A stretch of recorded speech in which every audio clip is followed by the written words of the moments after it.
Welcome to Masters of Regeneration Radio. Conversations with humans who dare to reimagine our place on planet Earth. Earth is changing fast. Evolution happening in real time.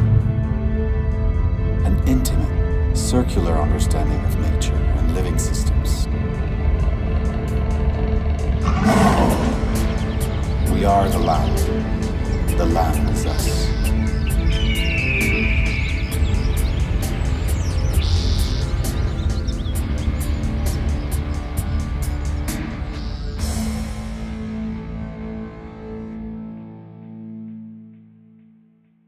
I was just saying welcome to Roco. Roco's a very, very well-known musician in Mexico and South America and the US and around the world. And he has a very deep knowledge of indigenous cultures from Mexico. Very, very interesting sort of symbiosis between art, ancestral knowledge, and what it means today. And for the last sort of 26 years or so, we'll talk about that in a minute. Welcome, Roco. Yeah. Well, welcome to all the people that is looking this digital codex, this Códice Digital. My English is not so good, but for request of my great friend, I'm trying to speak in English to everybody, okay?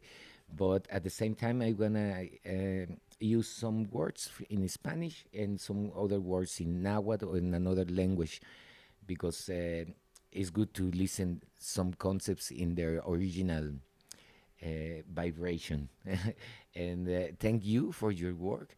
I think it's for me it's give me many hope and many happiness to keep finding people like you that is putting your intelligence, your heart, and all your work into make something that is good for you, for me, for all society, and for all humanity. And for all life on the planet, right? Yeah. Because it's the same thing. Yeah. So we have a very interesting conversation ahead because we're going to be talking about our relationship to the environment, our relationship to the human relationship from the Aztec and Mayan perspective to our understanding of what it means to be alive, and to the models of reality that they had, and to their understanding of cycles. And we're going to look at the calendars that they had and how they could predict very long natural cycles, and therefore the future of humanity and what was going on the planet. Yeah. So you wanted to share something with us? Yeah. We can start this circle of words, like we call it, from the indigenous knowledge, or any time that people gathering. It's good to make a circle so everybody can have a space and a time for share their words, share their knowledge, share their heart, and then the other one and the other one. So all the people that gathering have the opportunity and the right to express their word. And at the end, when we listen to everybody and we speak, at the end we have a knowledge that is more than only one person can have. Is the circular knowledge, the great power of the circle, and the great power of the gathering of people when have their heart to express themselves and to listen to the others. So all the gatherings, all the circles in the indigenous tradition, looking for that knowledge that is not only the individual knowledge, but is more the knowledge that we can make all together. All that gatherings start with a praying, and pray and sing, and music in our indigenous tradition is the same. So I want to start with this is a praying, this is a chant for Mother Earth in Nahuatl. Okay, it's the the main language of our ancestors is one of the most speaking language in pre-Hispanic times, and now it's one of the indigenous language that is still speaking in Mexico, and is one of the most with the most person that have the still talking this language. So this is for Mother Earth, for Tonantzin Tlali, Mother Earth. This is a chant of gratitude and love.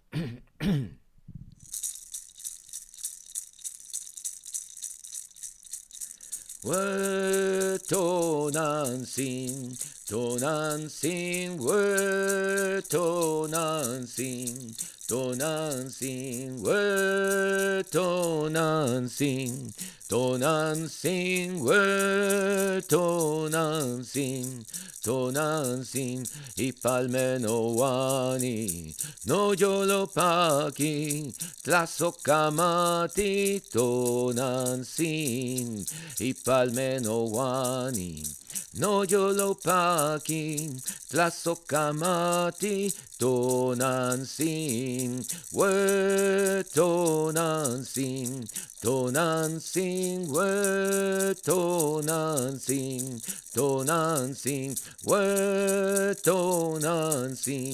Tonantzin, Tonantzin, Tonantzin, Tonantzin, Ipalmenowani, no yolopaki, Tlazokamati, Tonantzin, Ipalmenowani, no yolopaki, Tlazokamati, Tonantzin, Tonantzin, Tonantzin, Tonantzin, Tonantzin, Tonantzin, Tonantzin, Tonantzin, Tonantzin, Ipalmenowani, no yolopaki, Tlazokamati, Tonantzin, Ipalmenowani, no yolopaki, Tlazokamati,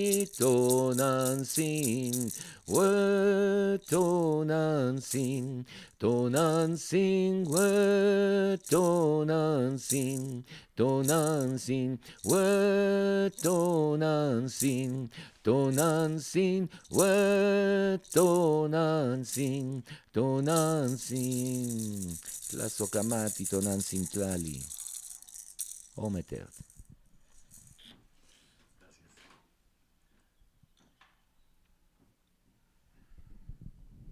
Muchas gracias, Rocco. That was awesome. Can you tell us a little bit about the words in the song? Tonantzin is the one of the many names that in the Toltecayot, in the Nahuatl tradition, we call it Mother Earth. You know? Tonantzin, with the termination sin, it's a termination that is very, very popular in Nahuatl, because Nahuatl is it's a language with many tenderness, with many love and many respect. And this termination sin means like I don't know the name in English, but it's a diminutivo. It's a diminutivo. It's when you say something, but it's for when you appreciate so much that thing, you love so much that you don't says the Mother Earth. You says our madrecita tierra, you know, our little mother, but not little because it's little. It's little like you are so humble for me. So that's one of the meanings of this word. It is composed with that termination that means Mother Earth, but it's our beloved and reverence Mother Earth. You know? And this chant says that no, hey, Tonantzin is like calling Mother Earth. And says Ipalmenowani is one of the names. Why I say one? Because The Mother Earth have many different names, depend of the moment, of the station, of the cycle of time that Mother Earth is showing to us. Have different names. Have different names. The Mother Earth when is on down the earth, Mother Earth down there have a different name that Mother Earth that is with nature that we can look at. No, so there are many different names. It's the same for the Great Spirit, the Great Mystery, God. No, we have many different names in Nahuatl. One is Ipalmenowani. Ipalmenowani is the owner of the close and the far. It's like is the one that create the closest things and the farthest thing is one of the names. We have other that is Ometeo, that is the one that everything uh, create. That is nothing, only Ometeo, only the Great Spirit. It's nothing more. Doesn't exist nothing, only the Great Spirit. Of all the other thing is all is the Great Spirit. Everything we look is the Great Spirit. There is no place where the Great Spirit is not there. So, Ipalmenowani, no Yolopaki. No Yolopaki means is like the Great Spirit talks about from our heart. Speak from our heart. Tlazokamati is thank you. It's like a very reverence and respect way to say thank you. It's gratitude, show gratitude. Palmenowani, no Yolopaki, Tlazokamati, Tonantzin. So is in the name of the Great Spirit, the owner of the far and the close. We're speaking with our hearts. We say thank you, Mother Earth. Oh, beautiful. Oh, that sounds amazing. And talking about very far, in Masters of Regeneration Radio, we talk a lot about cycles, and we've talked about seasons in previous episodes, and we've talked about cycles, but we haven't talked about really long cycles for the human scale, right? So you were telling me a very interesting story about the last 500 years or so. Can we go back to that? Can we start with back then? Yes. Perfect. We came from a civilization. This civilization lived in this land, in this continent, since La Patagonia from the south to Alaska in the north. We all share values. That's why it's a big civilization with many different cultures around, flowering and changing in time. But we share many of the essential points that means that was and we still a civilization. We share the myths of origin and the cosmovision of origin. We share calendars, and we share different aspect of look like representations of the Great Spirit, exactly nature, specifical the knowledge and Father Son, Mother Earth, and Sister Moon, and the cycles of all these three, and live of these three like beings with life, and not only beings with life, but we are directly related to them, like our mother, our father, and our sister. It's nothing like it's the only exists and is live. No, they are related to us. So we share all that, and one of the things we shared is look of the idea of time, not only in a very different way of the way we look time now. In our ancestors, in the Mexica culture or Aztec, and in the Mayan culture, they develop a calendar, the most exactly calendar until now. And not only for count the time, but for understand what is time or what is happening in the cycles of time. So they look the reality the most closest reality we have. And it's exactly like in the Oracle of Delphos, no? That know yourself and you know God. They know exactly that. So they says, okay, look deep in the heart of the human and look deep in nature, and you can understand the universe. So they look by themselves, and they look that we have two hands, you know, that we are absolute complementary, right hand and left hand. So that's the concept, the first concept of duality. So masculine and feminine, the sun and the moon, the night and the day and the night, and they understand not that there's only separated, but they can come together, making the totality. So they make this, no? And this is the union of two making one. This is the ometeot. The conception of God or the Great Spirit was the totality. Exists, everything is the Great Spirit. But the Great Spirit have two phases or two sections that come together. The right and the left, the masculine and the feminine. So for us, the Great Spirit is not a man or a woman. It have his face and show us in a masculine way and show us in a feminine energy way. So it's both, but it's more than both together. So because together we form the seashell that is the symbol of Quetzalcoatl, that is the symbol of the knowledge, and this is the way that times flow in this way, in a spiral, in two opposite forces that come together and make eternal movement. So this is unity. This is our yin yang for our tradition. Is the seashell of Quetzalcoatl, and this is unity. That means all that is together, and it's only one. Okay, and then they start moving. So when you make these are the four directions, and in the middle, in the center, is still the spiral.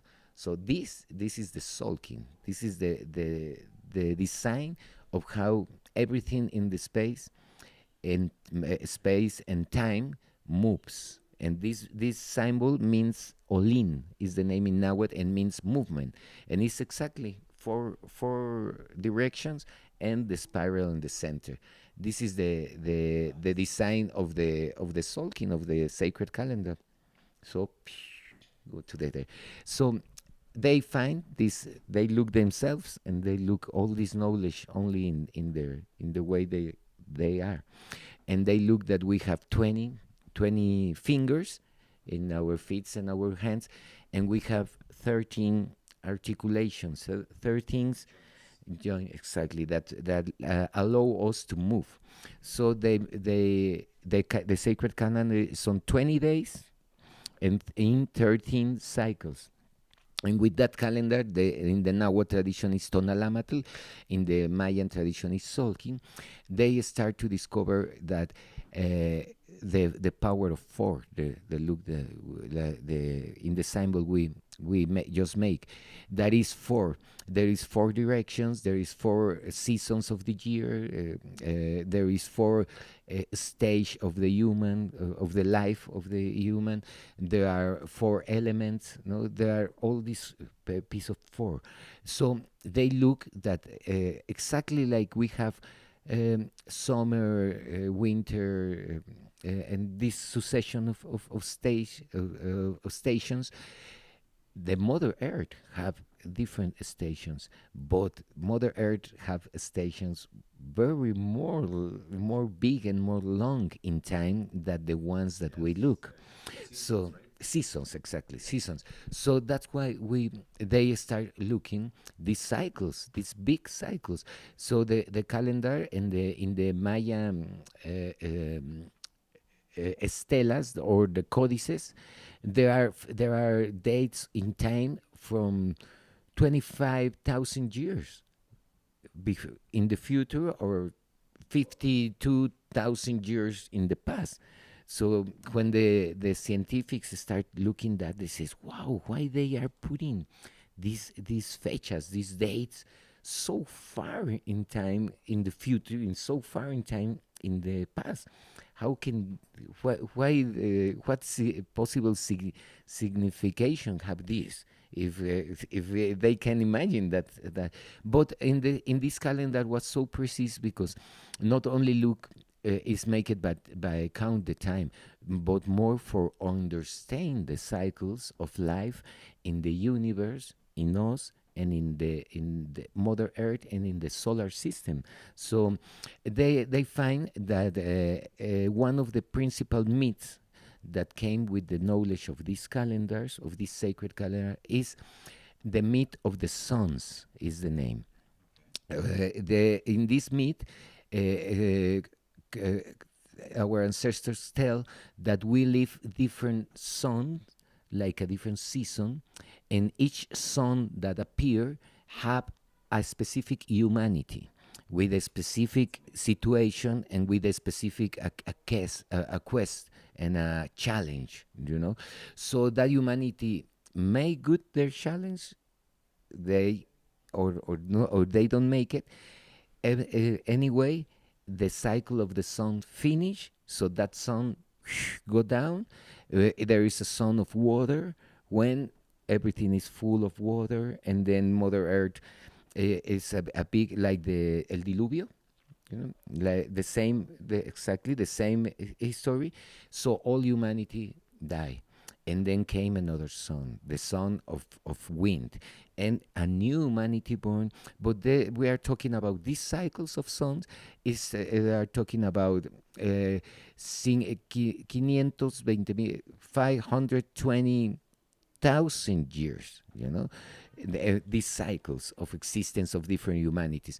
And in this myth, the origin of the humanity we are living now, is the origin of the fifth sun, when all the ancestors and the gods of that moment come together in Teotihuacan in a very specific archaeological temples from here, and they says, okay, we need to make the new sun and the new humanity. So they come together, they make a praying, and the sun go up and start our humanity. So they know exactly the cycles of this humanity, and in that cycles, when the Spanish start to arrive into to Mexico, for Moctezuma, that was the last Tlatoani in Mexico, he was having some advice from the Tlatoani is like king, but the Tlatoani was spiritual and political government, and he was having advice from the Great Spirit that the sun of all these civilizations that we are seeing, Patagonia to Alaska, is gonna fall, and all the world that they know it is gonna end for the long night of 500 years. So Moctezuma started looking that advice. There was a big eclipse. There was a big throwing of fire rocks that never happened, rain, fire, rocks. And he was like reading, something is gonna happen, because they start looking all these signs. Even there is in the chronicles of that moment, the name is the Presagios of Moctezuma. Presagios is like the advice from the Great Spirit, no? Moctezuma's predictions, or Exactly, because everybody looked at. So when the Spanish arrived, for the Aztecs or Mexicas, they know that their time is gonna end, and they fight against, but not fight in the way to won. But they are more like accepted, like saying, our world and our time is going down, it's gonna end. And in other way, when there's some more deep interpretations, the Mexica, the Aztecs, they make a distortion of the real tradition of Quetzalcoatl, because in the white road of Quetzalcoatl doesn't exist the human sacrifice. You know, the way to make the prey and the knowledge is only with floricanto in Sochi in Cuica, only with flowers and chains. That is all a spiritual knowledge of give the best of you to the Great Spirit. That is your life, but not to kill yourself, but give all your life, every moment of your life to realize the best potential like human that you can be. And that is so in that moment they knows that these people that coming from the water and in their houses that float in the water because they look that, no, they don't know that kind of ships. They says, wow, they are come back because the prophecy of Quetzalcoatl was that one time he's gonna come back, you know? And they says, wow, and we make a distortion. They know it, you know. We are making sacrifice and we are giving heart to the Great Spirit when he says that we don't need to make this. We only need to realize in ourselves, you know. So was all these things combined that when the Spanish arrived, they destroy all this world, no? The cosmovision, all the knowledge, all the codices that was burning, and all the cities destroyed, everything.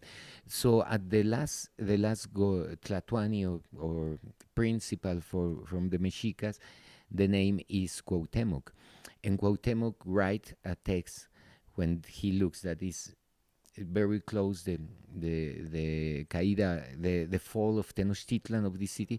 He write a text and telling, and he says, give this to all the people in the empire, that everybody knows this. And in this text he says, our sun is gonna fall, so it came the long night, the long and sad night is coming for us. So he don't ask for go and fight. He says, so keep our secrets, our knowledge quiet. Pass it from father to son, from mother to daughter. You know, pass it directly and keep it, because for this long night of 500 years, our temples is gonna be destroyed. Our language is gonna be silenced.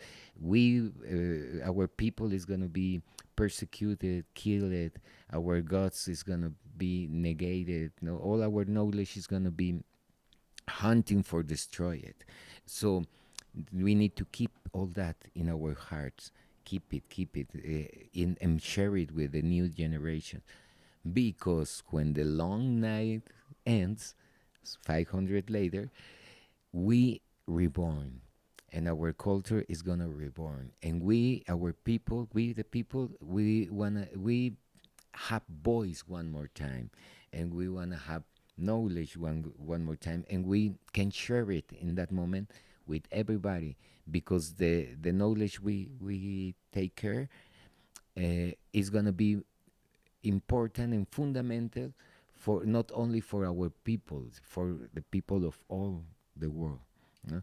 So, So you're saying that they saw Cuauhtemoc and the other emperors at the time. They knew that it was going to be a long night for 500 years. in the use of the sacred calendars, with the use of the sacred calendars. Yeah. That is amazing. And to know, I mean, it gives you perspective on how the understanding that we are not just me. I am not just me. I am you, and I am life, and they could see that 500 years later their knowledge was gonna come to light again. Wow, that's amazing. Even this sculpture that is very well known. The name is they call it the Aztec calendar, but the name is the sun stone, the Piedra del Sol. It's a representation of the seasons of the calendar, and there is signed the total eclipse of the sun that was in November of 1991, and that was the last sign in the sky, that total eclipse of the sun that shows the end of the long night of. So that's very interesting. That's awesome because it's there, you know. And the thing is that for me, now we return to our moments. For me, I was reading all of this information, knowing different indigenous contemporary communities that still having this use of calendars. And in 1992, exactly the 12th of October of 1992, exactly when the long night finished and the new song of our people of the earth is coming, it was very interesting because since I was a child, we celebrate every 12th of October the discovery of America, you know, and nobody has another interpretation of that. Everybody was, and the discovery of America because the discovery, everybody talk about that. And nobody asks like, hey, why you can discover something if there are people living here? And they know they are living here for hundreds of thousands of years. And they have a strong knowledge and they are civilizations. So it's like I arrive now and I says, oh, this is my home. I discovered this and it's my home. And you says, hey, but I'm living here and my parents live here. No? So, but nobody make questions about that. But exactly the 12th of October of 1992, not only start to make questions, but in all Mexico, in all the world, in all America, in all the continents, the indigenous communities go out to the street and they says, hey, that not was a discovery, was a genocide. And we've been here, and we've been long time ago here, and we still here. No, we don't go to any place. We still here. We still with life, and we are cultures, and we have knowledge, and we have language, and we have our way to understand the world. So stop telling that you celebrate the discovery. We are here, no, and we still live, and we one more time go out. So in Mexico was protests, even in Europe, and in all Latin America, was manifestations of indigenous communities saying, hey, so a truth that was accepted, no, a fact that was accepted like a truth for 500 years, exactly in that day, start to be clear a lie, you know, and clear at least there's the other voices saying, hey, no, there is another part of the story, and this is not our story. We have the other part. No? So that shows how it's very, very synchronic that exactly something that everybody understand and accept. In there is suddenly one day everything changed and says no, how no, and start a new way to look at, and something that was accepted change. So since 1992, the presence of the indigenous communities in Mexico start to grow, and in a way that never we saw it before. And exactly in 1994 was the big organization and levantamiento. They go the uprising of the Maya indigenous with the Zapatista movement. So that was absolute clear. There was no other way to look at because they go out exactly making a revolution against the bad government. You know, they call it the bad government, and start talking about exactly they don't fight because they are socialists or Marxists. There is not ideology there. They go out and fighting for Mother Earth, for all humanity, against neoliberalism and capitalism, against the selling and the destruction of life for make money for it. So that was exactly the thing, and they start because there was the sign of the TLC that gives the property of earth, of land in Mexico to the companies. So they says no, No, we don't accept that land is gonna one more time sell it and destroy it. We go out for fight for this. So since that moment, was a strong transformation of all the life in Mexico. The society start to have one more time the indigenous voice, not like I'm indigenous, no, like I'm a warrior and I'm here and I'm fighting for Mother Earth, and not only fighting, we have knowledge that why is happening this, you know?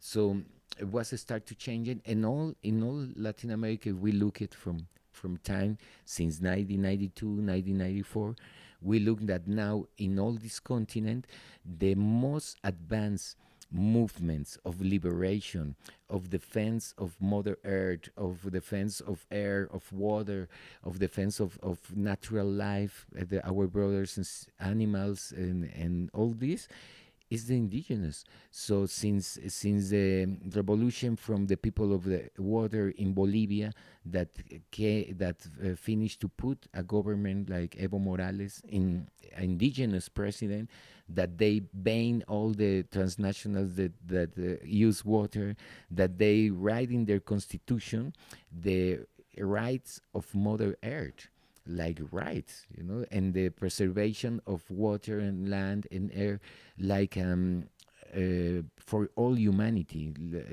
como patrimonio de la humanidad. It's not something that can be sold, you know, or make a business about that. No, this is for all humanity, you know, and they know, and they make this the first country is plurinational, like multinational. They accept that there are different traditions coming together, not only a state. So this is one of the many changes that we look in that since 1992 in all the world. Even Chomsky talk about that. The most wise thinkers of this moment from the Occidental world says, really, indigenous movements are the most advanced ways of working to look community against this system that says you only think in your individuality. You are an individual, so you need to be well. You need to be safe, you know, and the others doesn't matter if this war or somebody's killing them. No, you need to look for yourself, and how is to be happy? Consume the material stuff.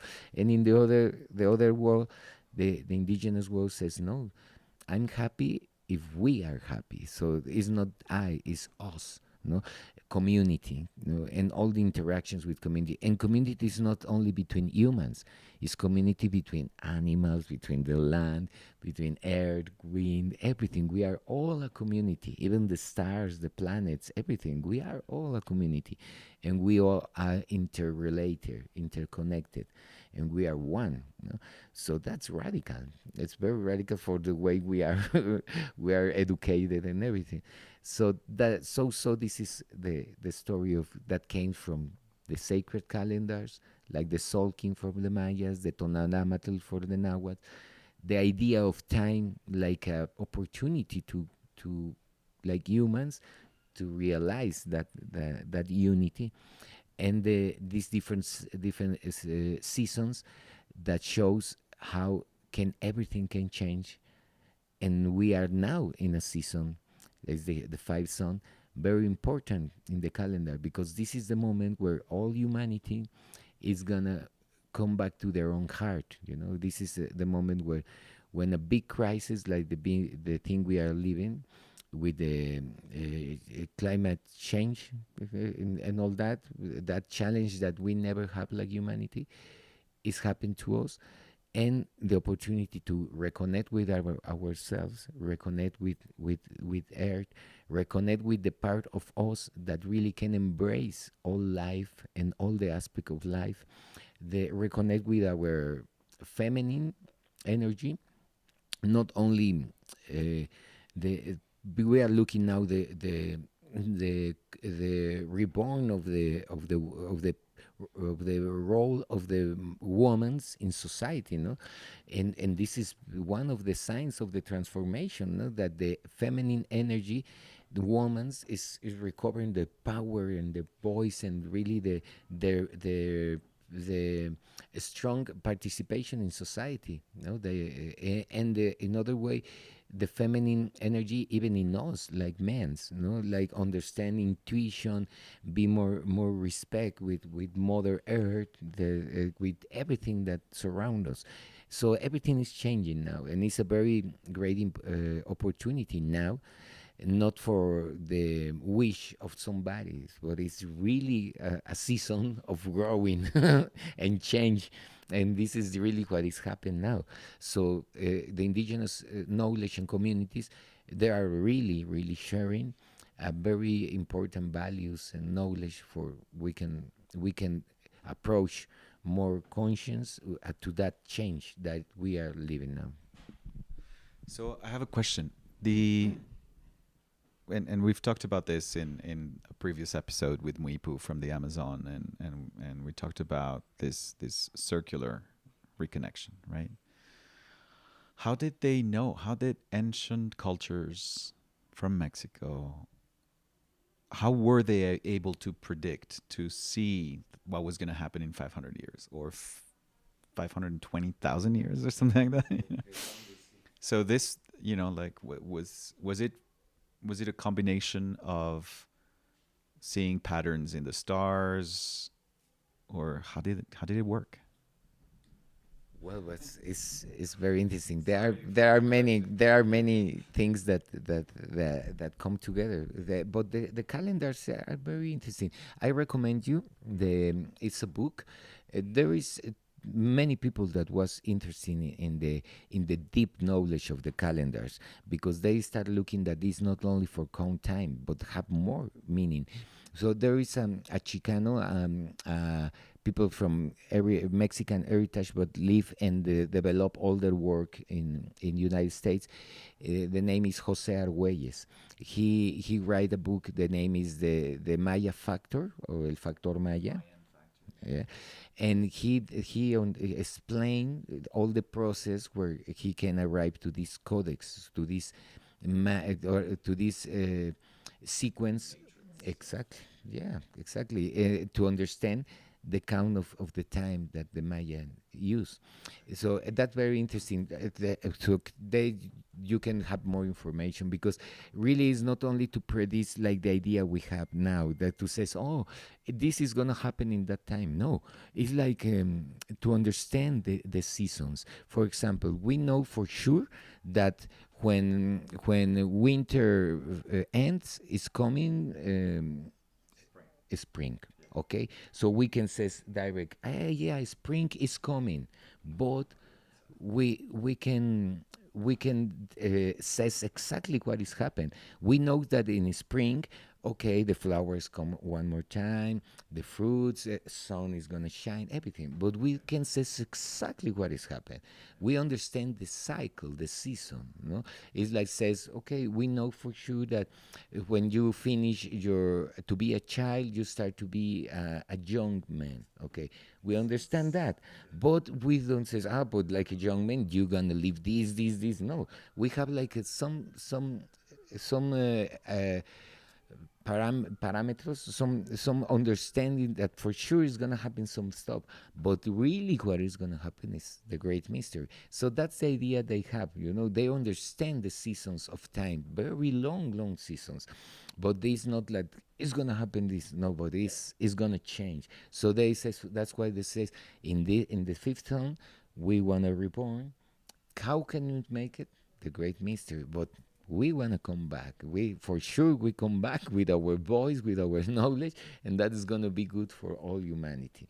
The other thing is a great season for change, and humanity is going to have the challenge to change or die, because it's time for grow, for reconnect with ourselves and with all creation. So that's the central point, no? Because it's not idea to know exactly what's gonna happen, but more to understand the seasons of life, no? And they make it observer, looking for the cycles of the moon, the cycles of Venus, the cycle of the stars. It's like Hermes Trismegisto says, no? How is up is down, you know. Como es arriba es abajo, no? Como es afuera es adentro. So you know yourself, you know deep in yourself the way you function, your heart, everything. You understand how it's function the universe, and that's where they look outside and they look inside very deep. They have tools for understand the conscience in a very more deep way that we look conscience in this society, materialistic society. They have rituals, they have the power of word, they have the power of dance, of art, of symbols, symbolic art. They have the pyramids, the temples that are perfectly aligned with these cycles, with the moon, with the sun, and specifically in equinox or in solstitious, is going to happen energies and situations that are clear manifested in that temples, you know? So they have all that tools, all that knowledge, that daily with their daily life they are walking that path of understand the universe and themselves. And they have the sacred plants and the all they're connected with the spirits of the plants, of the animals, and they keep continuously learning about that, you know. The way of they heal the illness was a very deep knowledge, not only of the body but for the spirit, for the soul. So, if I remember correctly, Jose Arguelles argued that a lot of our suffering comes from living in this calendar that's disconnected from the 13 moons of the year. Right? That we live in this 12-month calendar that is designed for something else. It's not designed to be connected to the cycles of nature, but designed to be productive and make money or whatever it is. Yeah. Which, you know, there was this amazing global health expert called Hans Rosling, and he created this software where you could put in statistics, and the software turned it into visuals. So you could see, say, the 20th century, and you could see all the countries in the world related to child mortality, but you could see it in bubbles. So you could visually see the world changing. And he has a really interesting talk where he talks about things related to humanity as means to do something and as goals. And he had a great insight, which was, as a mean to do stuff, money is amazing in our world today to make stuff happen, to make shit happen, right? But as a goal, it has zero value, right? The goal is to create culture, to take care of resources, to take care of life, you know, to be happy, to other things, right? So I think we're at a really interesting time because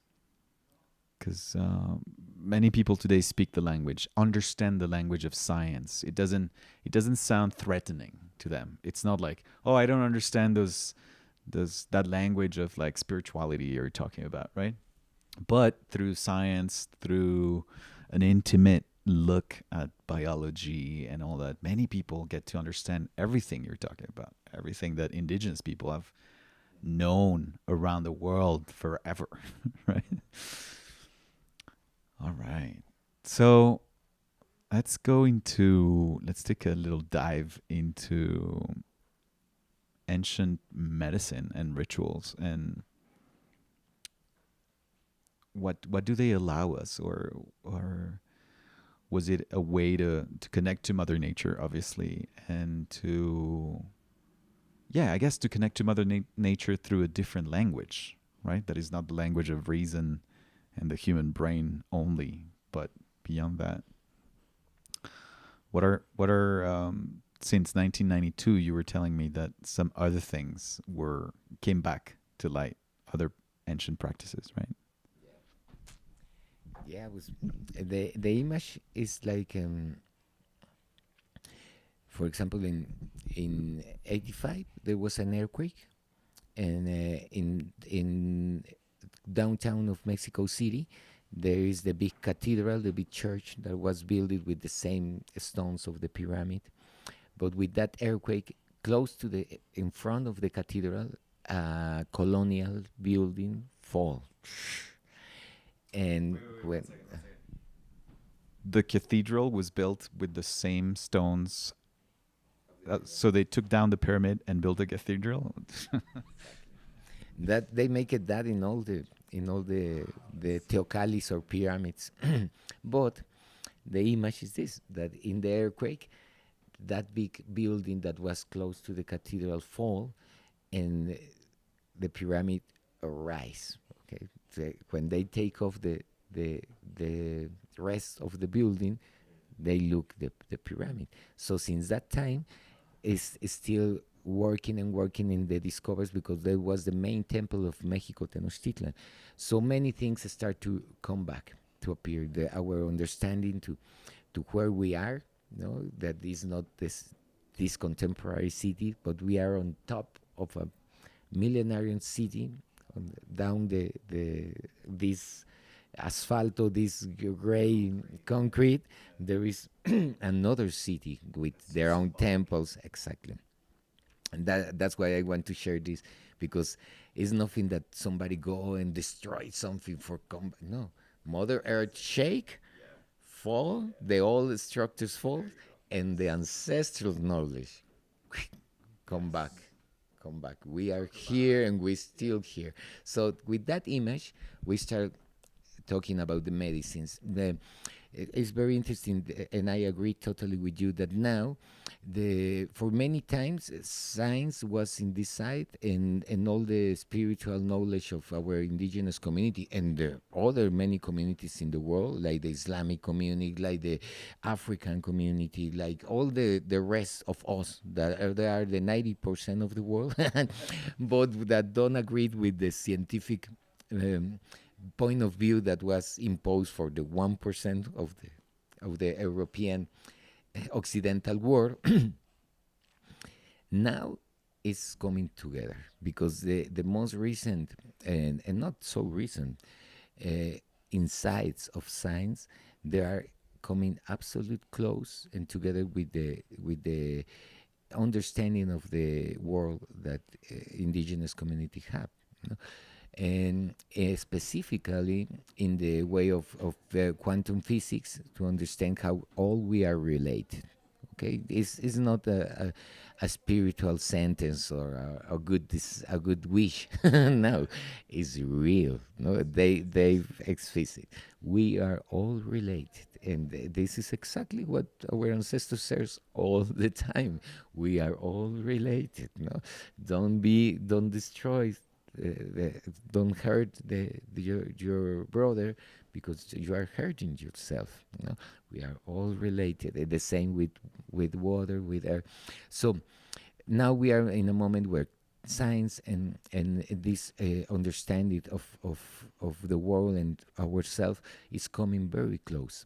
And one of the things that is coming so close is in the understanding of the medicines of Mother Earth and the medicines of our people, in the way that really allopathic medicine is make it by synthesize in the laboratory substance, put it to yourself, not for heal the origin of the illness, but for heal the symptoms of the. So there is never ending. And it's a big business to sell you all the time medicines, because you are all the time ill. And the approach of health and medicine in our traditional communities that still live now and in use now is no. Let's go direct to the cause of the illness, and the cause. If we understand ourselves not only like a body, but we are essentially a spirit or energy, if you want to look it for that way, in the scientific way, we are a specific energy. We are a circle of energy. So that energy manifests in our body, but we in essence are this energy. So our ancestors know that, and they have medicines that can work not in the body, but direct in the energy field, the energy field that we are. So, with these medicines that now is called it and psychedelics, I don't like the name the science use, like psychedelic science, because psychedelic is not the good word. The good word for me is entheogenic, entheogenous. No, that means the discover of the great spirit in yourself. No, and that's exactly what these medicines make.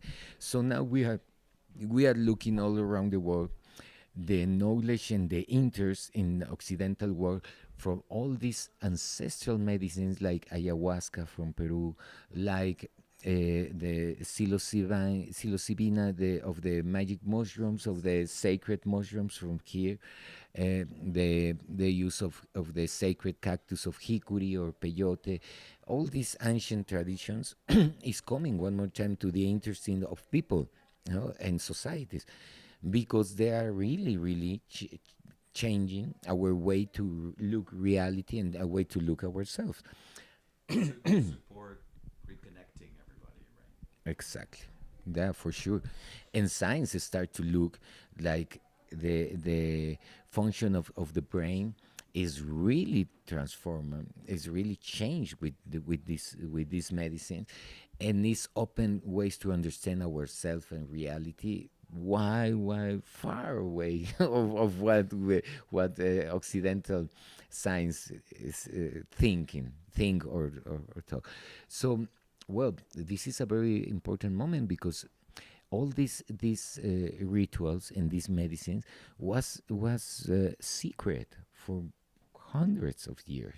Was absolute high, even in the same communities, indigenous community. Not all the people participate. Only the shamans and the people that is healing and the community in some specific festivities or celebrations or rituals. But now, since 1992, that is the time when the long night ends, many of the communities start to have the dreamings and the insights and everything that says, oh, no, this is time to share it. Because if we don't share it, this is going to lose everything. And humanity can lose the opportunity to really reconnect with themselves. So this is the thing that took many of the communities that use these medicines, that now, okay, now is the time that we need to talk with other person and explain, and share with respect and with knowledge this knowledge, because this is really the medicine for this world. This world with the illness of olvido,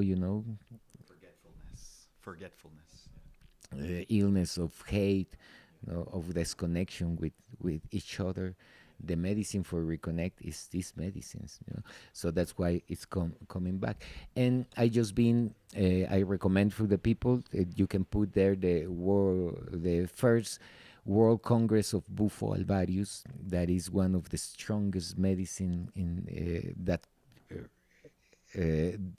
come back to our lives, because there was lose the use of this medicine for hundreds of years, and since the 90s start to come back this use, and is one of the strongest medicine. That's why there are books full of books, the tryptamine palace, or the that talk specific of this medicine.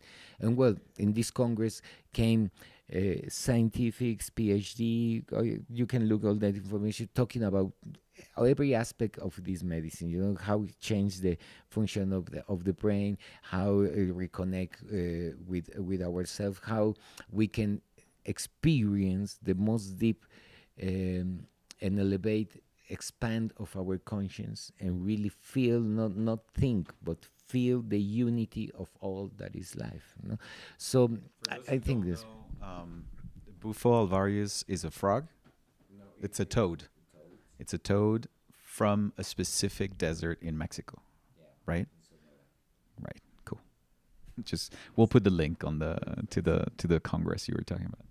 Well, is that is one of the that is causing in all the world, in the scientific world, in the artistic and many fields of the human society, a strong transformation, you know, like ayahuasca, like all these medicines. That as really, I only need to say that these are really strong and very powerful medicines that needs to be approached with totally respect, with totally preparation, because that ceremonies are the end of a very long cycle of preparation for that, or to ayunar, fast from different kind of food, if even toves. There are many things that we need to make for arrive the most clean, in the most clean situation. And the other thing is to make these ceremonies with people that really knows what is happening, because now there are many people from Western society that go have 2 or 3 experience and they start sharing, and it's very risky.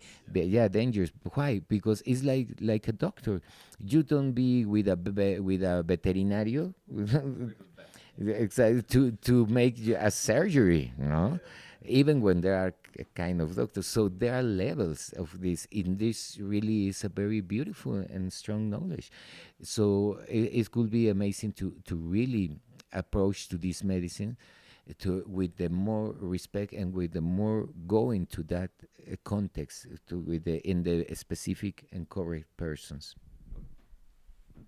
I was just going to ask you, because from what you were telling me, I never thought about them, about the different medicines, as one process.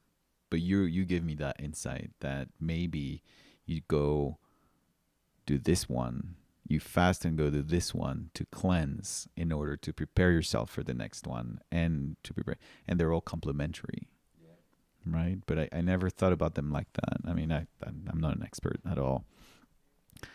How did you how, or what's been your experience, and how did it happen, and how have they changed you? Well, this is a very good question. Well, for me, since 1992, I have my first approach to the sacred medicine of Hikuri, the peyote, with the Wirraika or Huichol community. And I went there with all my heart, with all my ignorance, you know, to ask for to ask for permission, and to really want to know this because it's sacred lands. It's to approach to the sacred, but in a very daily way of approach. So I start working with a chaman, a maracame, and with another friends, and he was prepared to prepare us to really months before we eat the the hikuri. We was prepared to go make walkings, make offerings to the different altars, sacred places in the desert. We make many things before we start with the medicine. But the thing that I learned was that, you know, that is not only the final process is to be with the medicine, to eat it, or to smoke it, or depend, no? But really is the end of, and the beginning of a new process of transformation. So there is all come together. It's not only go and eat that. So it's a process before and a process after. You know? And this, and well, I keep walking with different communities, and I arrived to all the medicines of the Amazonas, you know, because the other prophecy of our ancestors is that this is the time when the eagle and the condor come together. That means that the people, the knowledge, and the medicines from the indigenous community of the north, and the knowledge, the people, and the medicines of the indigenous communities of the south of this continent, one more time is coming together to share their knowledge, and to be one more time only one people from all this continent. So that's why the medicines and the tradition from the north is coming to the south, well, since 1992, and the same is happened in the north. So I put in contact with the medicine system of the Amazonia, that the name is Payelanza. The payelanza is all different medicines that you use for arrive to the great communing of the ayahuasca. No? Um, and there is a medicine. The name is cambo. That is they burn you with different points, and they put you the venom of a frog. That was a frog, the frog of the jungle. No? It's a spirit that they know that put in your body cleans everything. Your energetic body, your cleans your blood, can cure many illness that allopathic medicine can cure. And that this is one step of in itself is a medicine for clean, regenerate, and put one more time in your center, but that is a very good preparation for arrive absolute clean, because you vomit you all the time and go to bathroom and vomit for 10-15 minutes, and it's like a very deep clean but very absolute deep clean. And it's not visionary, it's only cleanse. It's a cleanse, no. And there is another medicine. The name is sananga. The sananga is the a special plant that you put it in your eyes, and it's very strong too, but it can cure cataratas, glaucoma, many of the illness of the eyes. Can cure that, and in the energetic way cleans the image, because in the eyes keep the image that we look in the process of our lives, that are very strong, and that don't allow us to look life one more time with tender, with love, with confidence, with trust, because all that image is still there of violence, of pérdida, ¿cómo se llama? Of loss, of many of that images there. So we look life, but this start to clean us, and we can look like one more time, like when we born, with hope, with trust, with confidence, with all that. So that's another beautiful medicine, sananga. All these medicines cure the body, the mind, and the spirit, or the energetic field. Acts in the 3 levels. The other medicine is Rome poto, or rapé in other parts. That is a blend of tobacco, of powder of tobacco, with ashes of different sacred trees, and that is blowing to your nose direct, and that in the body level cures sinusitis, cure allergies, many of the problems we have. This cure all of that.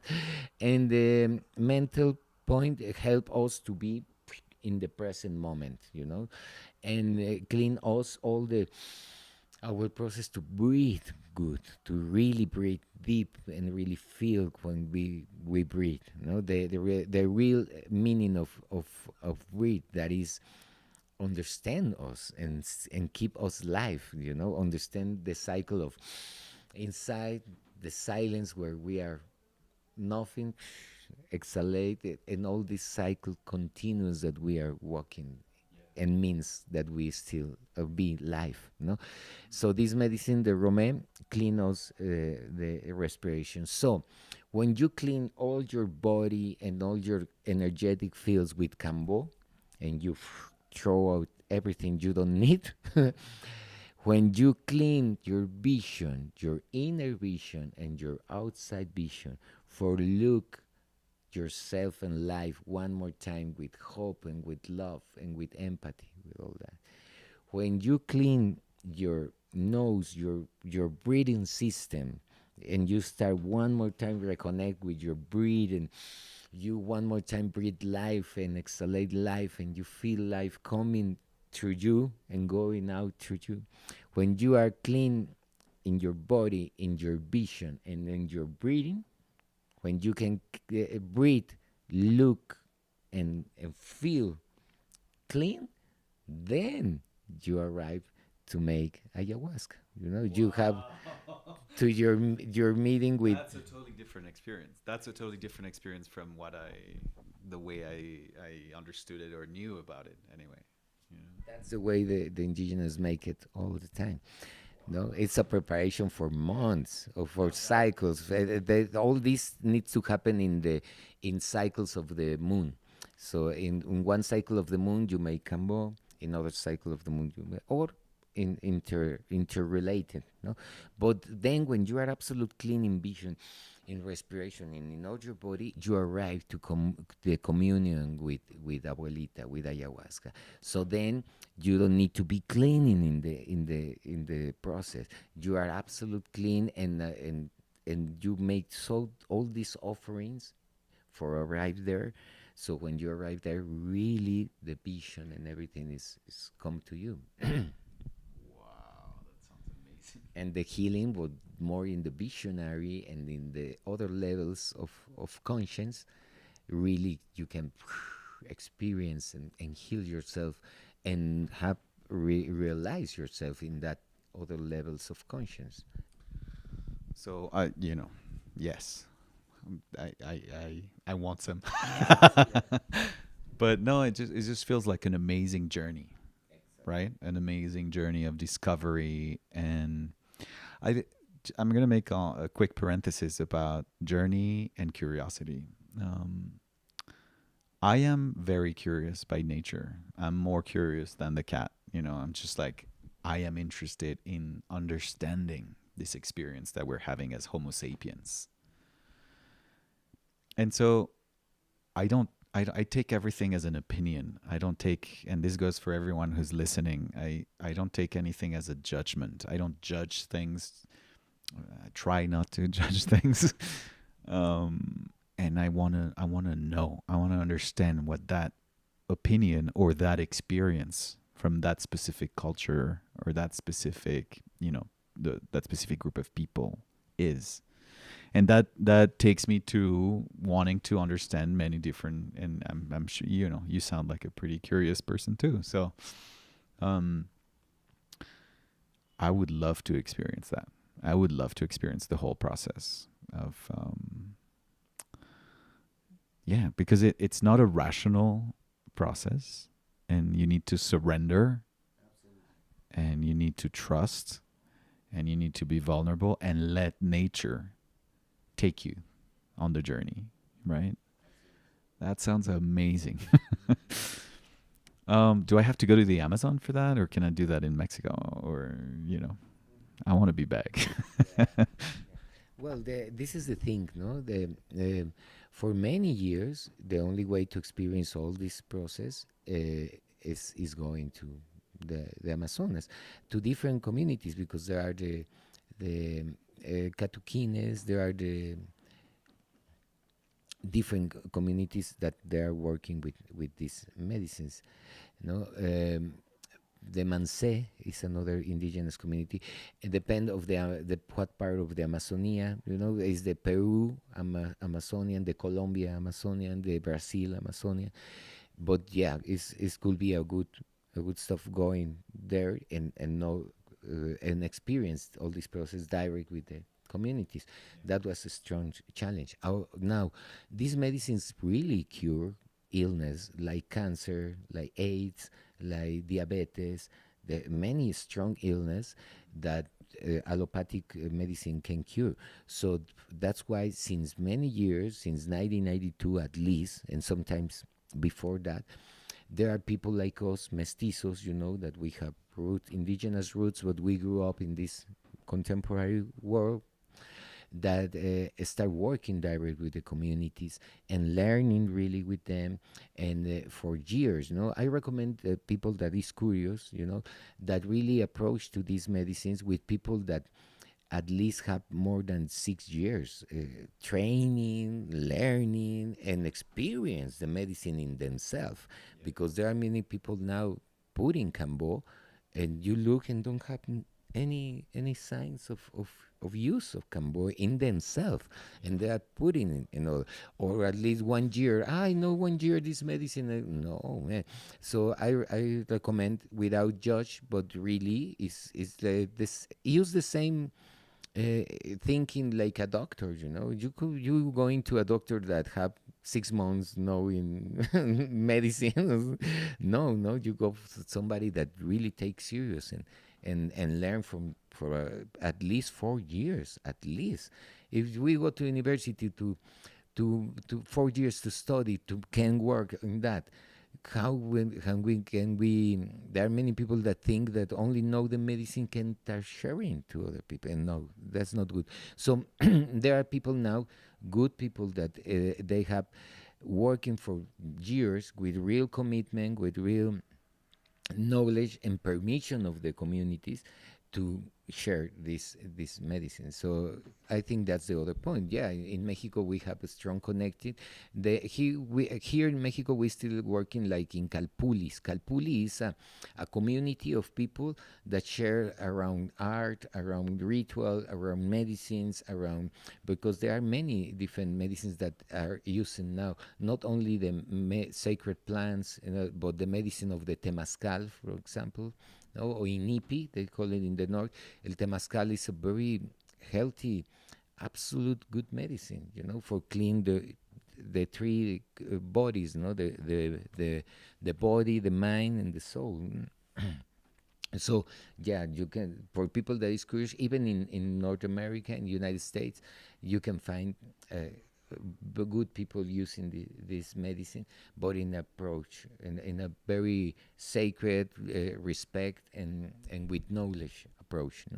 But it's very, why is this happening in all the world? Because really this is the medicine for this time. This is medicine that really heals us, that really reconnect us, and like you says, that really needs from us as a surrender, not surrender to somebody, or no, surrender to the fact that we all are interconnected, and the fact that we are only a little piece of the great puzzle, and that we don't decide, or we have a very little force for decide and for control, ourselves and the rest of the life. Even when all these cultures tell to us that not, that we control, we decide, and we are individuals, no. That this medicine really put in the center of to accept and look and experience the wonderful that we all related, and that interconnection is really the deep meaning for us, like humans, and for other. So that's why it's so strong in all the world.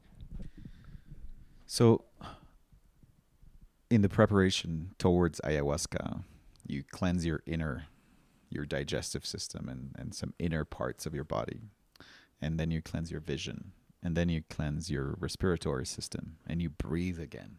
And you see again clearly. And then you can feel again clearly. And what happens? What is the gift of ayahuasca? Well, it's a mystery gift, because it's different for every person. It depends of the quest of where you are, of every person, no. But the essential gift is that is reconnect with yourself. Can look yourself in a new, not a new, in a more wide, more big picture, more open conscience of yourself and everything.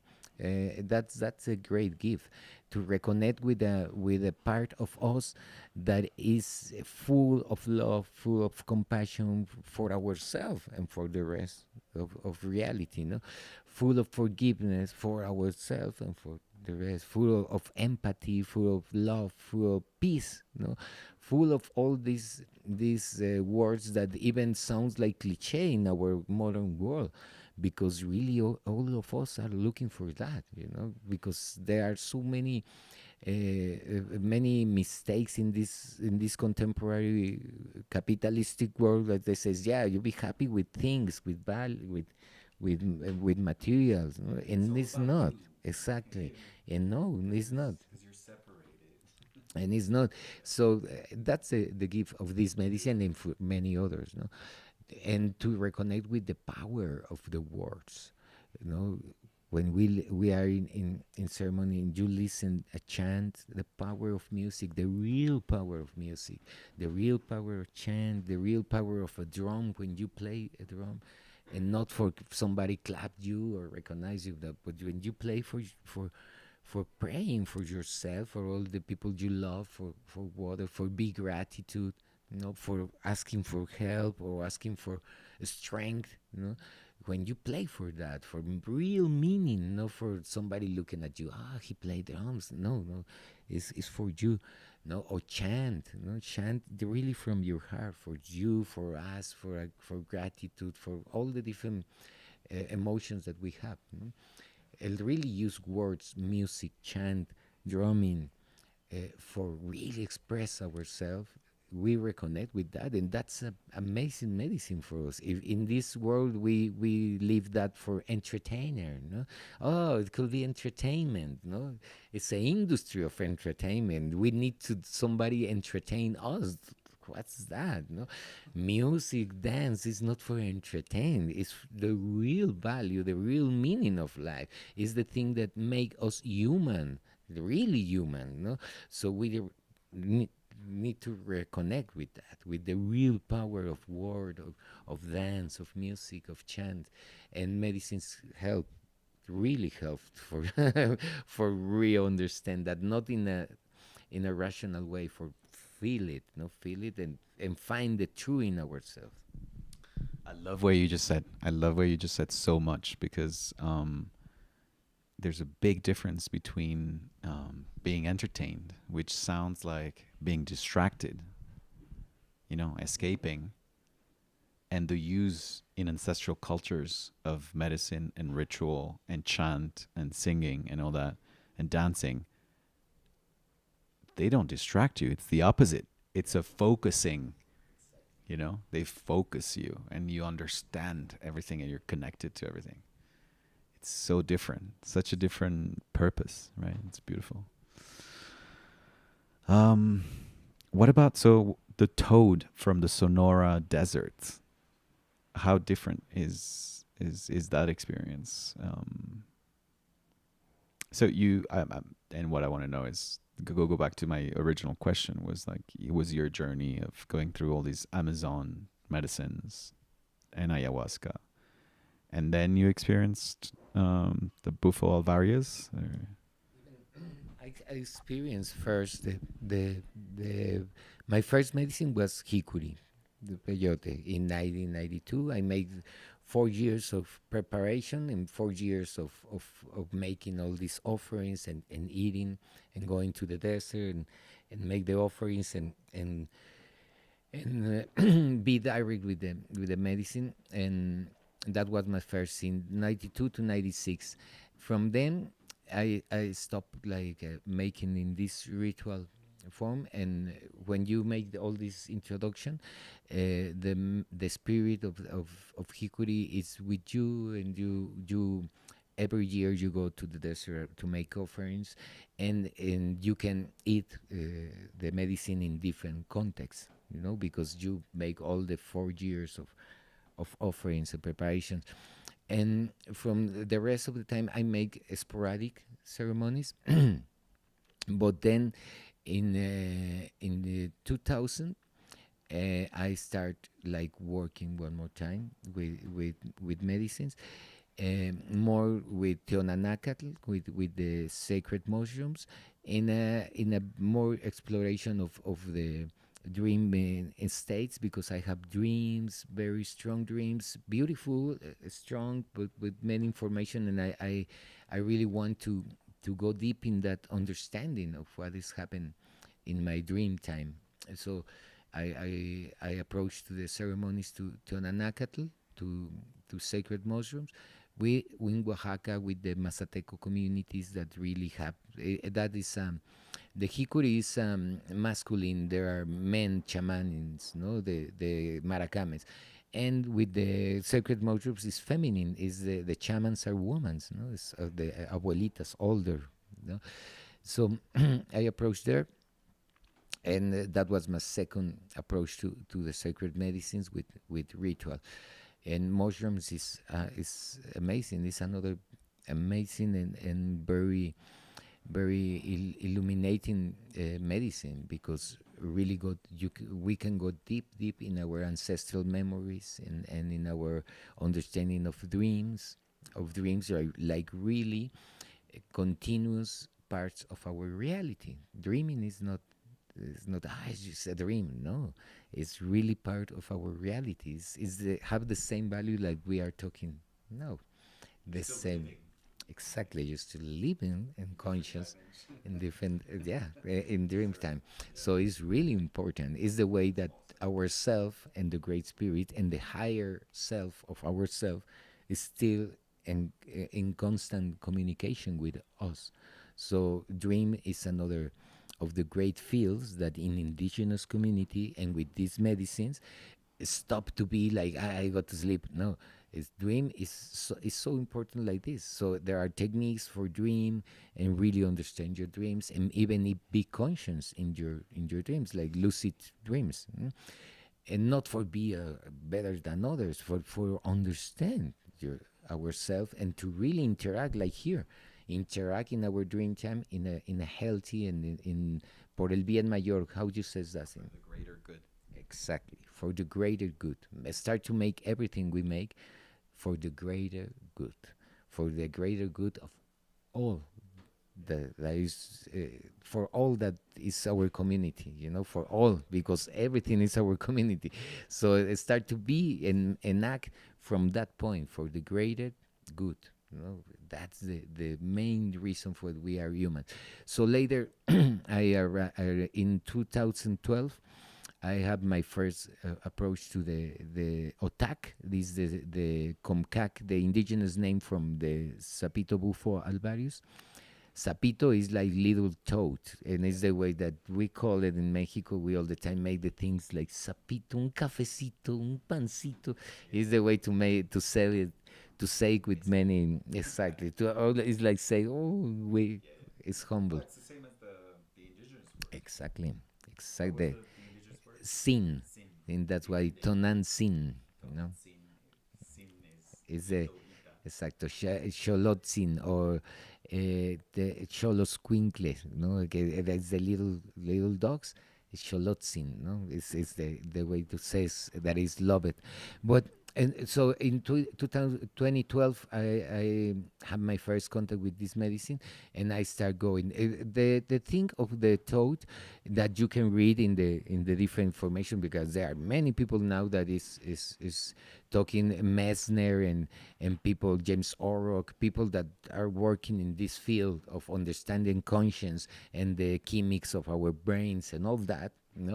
The thing is that it's the most powerful medicine we know, because it's 5-MeO-DMT. That is a substance very related to DMT, but it's different, and is taken by from the toad, direct from the glands of the toad. You push the gland, appear this substance, you put it to dry to the sun and crystallize, and that crystals you smoke it directly, and when fire go to this substance, to this venom, transform in 5-MeO-DMT, and you absorb it, and it's the most direct way the humans can absorb this substance for our lungs. So you not going out the smoke, and reality practically fall down, squeeze and start to fall down, and you direct go to the source of all that exists, where everything comes and where everything returns. So it's without words. Words are nothing, but it's the experience. It's full of experience. Even there is no image. It's the experience to interconnected, to be related with everything, to be in peace with everything, to be everything. you know. And and don't feel the body. It's very interesting. There are many things better than when I express in English about this, but it's really open a field for understand consciousness, for understand the function of the brain, for understand the quantum physics, not in a theory way, but really experience that unity that all the traditions talk about this unity. So this is, I think, it's a medicine that come back, because there are, for many years was lose the use of this medicine. But now the research of Octavio Retic, that is the one that I experienced this medicine, and there's a researching of him, of many other people, is that there is a presence of this medicine since the Olmecs, no, since 10,000 years. Our mother culture, indigenous here in Mexico, the Olmec culture, there is a presence of this medicine in the Maya tradition, in all Mesoamerica. You know? So I think this is the moment that's why it's coming back, this medicine, because really is the most powerful way to understand and experience the unity. Not that somebody talk to you or we make ideas, but experience without words, without thoughts. They really experience that. So this is for the same. It's a medicine that is very known now, very approach, but we need to be absolute with respect and with many conscience, and because it's very strong. And the other thing is that this toad only grow is there is no other part of the world, only in Sonora, in the desert of Sonora, that came to the desert of Arizona, because the Toto Odaham, that is the other indigenous community that is in Arizona, they use it too. There is tradition of use of this medicine. So it's important to don't take the toads out of their environment, because they don't live outside the environment. They don't bring the same medicine. So it's not for trading, not for now. It's the best way is to go direct to the indigenous communities that is there, the Comcac, the Seri, the tribe, and make the experience with their own shamans, because it's 15 minutes that change all your life. Yeah. That sounds fascinating. So it's a very short experience.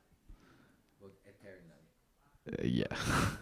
Eternal, for sure. Yeah. Yeah. Please don't touch the toad. I mean, like all these, that's again, to circle back to what we said earlier. It sounds amazing. It is dangerous if you're not doing it with the right people, and the beauty of it. I asked once some elders in the Amazon why they took ground coca leaf with these ashes, and why they took tobacco and all that, and this elder said, well, when we get together to make important decisions, we need to be focused, and all our knowledge is right here, and we need to be able to access all of it really fast. So it's the opposite of entertainment. It's the opposite of distraction. It's a moment to reconnect and focus on and reconnect to your nature, to your true nature, kind of thing. Yeah. Roco, is there anything you'd like to add? Thank you so much for sharing all this. So good. Is there anything else you'd like to add that I haven't asked you about? You're good? Only to give thanks to you and to all the people that is working all in our different fields, levels, interesting, to can really share this, share not solutions, not answers, but share more questions. Start to provoke, or to share the idea that we need to make more questions. Don't accept the world like it is now, because we can accept a world that is falling, that is unjust, that is corrupted, that is violent, that is full of murder, of injustice, of destruction of earth, of destruction of ourselves. We can accept that. We need to keep making questions, to be curiosity, to go and search, and to search not in the same places, but start to search and to look to the people that never have for this system a value or a voice, to go to really with the people that is different, that is living in a different way that we are. And it's good because there is the 90% of the world, really. So it's good to keep make questions and to keep learning. So thank you for allowing me to keep sharing questions and about who we are, and to all the respect and to all the mistakes that could be in these conversations, in these words. I assume all the responsibility of the possible of mistakes, and all the knowledge and all the light and all the good stuff that you can find. I give thanks to the ancestors and to elders of the different communities that share with me their knowledge, to the medicines, to the Great Spirit. So the good things came from the Great Spirit. These mistakes came from for us. But thank you very much. That's why Masters of Regeneration Radio is, I say that it's conversations with humans who dare to reimagine and re-envision our relationship to planet Earth. Thank you so much, Roco. Thank you so much, brother. Sí, muchas gracias, brother. Un placer. Yes. Beautiful. Awesome. Hasta la próxima, Roco. Chao.